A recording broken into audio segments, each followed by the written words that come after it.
Ohe vein hi nikua March sang ni le som hi paruk ania thil cha on thleng le a hei hi motor khuna ka cha chuan hi thil thadek mai pakhat ania kan enang amma sai motor khuna hi unboxing photila motor khuna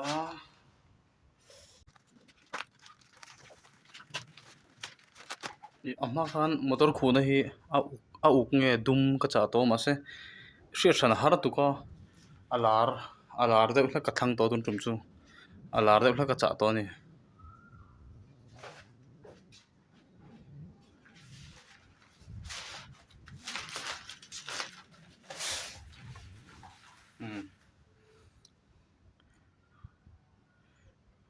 red and blue a sen le a pawl in popani hai tia chu hriat hran deuh tawng an lo ro bo ve thina hei hi in hmuangin ecoven ka motor khuna ai lian ka leia chan chu a hlui hian motor khuna hi amoi hma em a ru sur le ni sa te na a em thin wang hian chuwang chuan klema lian deuh hlaki leila o samte na khu theia ke thleng ten tin a hlui hnuwa pawh phole enge khu kha anuam bik ani chu hei a puan pawh tha along ta motor da ai chuan mo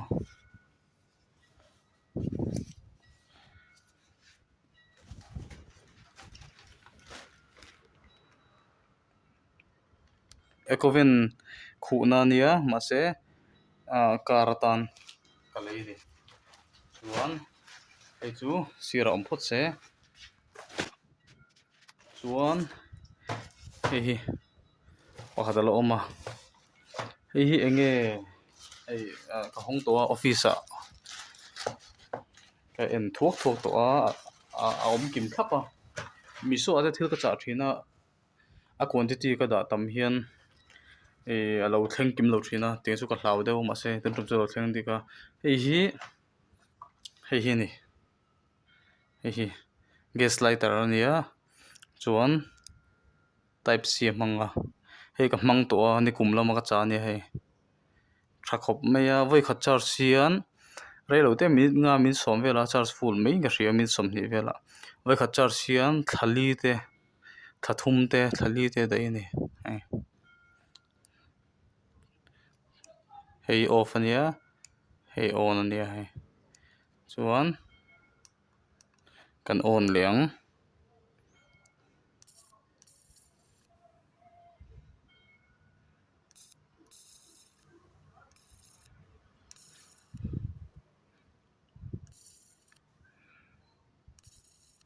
thal tuk hei hi mombati chhit nan te chuan meijel tan nan te chuan mei tan nan hrim te chuan gas tan nan te ton hei hi a flexible veka mun rem lo deuh hlaka pawh tian ati chung chung thei ni tian mo tian chu tiang chu kan cha bel le a hei ka chung te hmana tan ka tia hei chu ka hman lai ni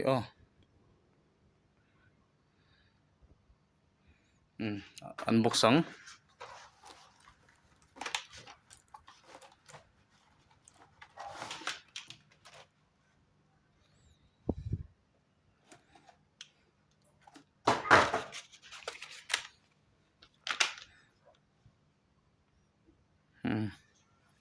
kan hong chinang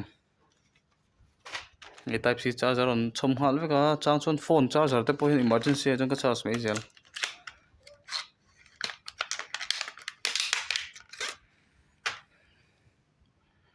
a quality tha khop mai pawh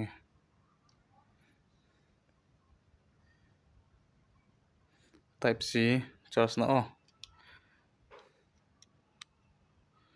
battery full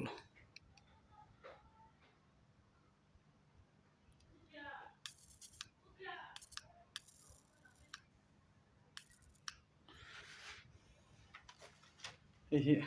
kan ti china nge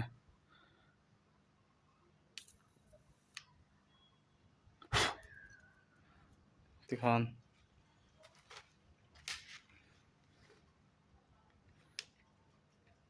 tiang lekha khung po hi hei lekha khung po hi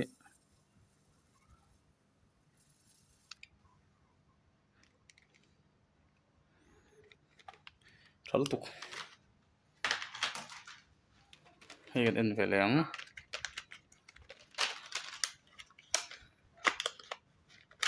charger hi chu sei to in type C tun lai phone ina mil veka boina om lova chuan a hran pain leitur po awm a hi online ah emaw khoi maw dawr te ah pawh heng chu charger chu awm vek ani hei pawh hi hei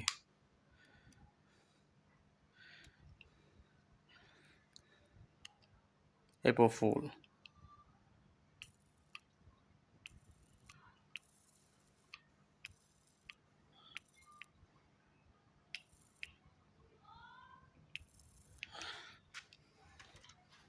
pahnih hian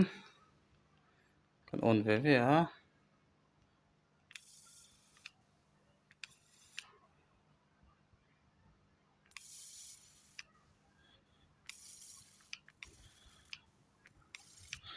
tha e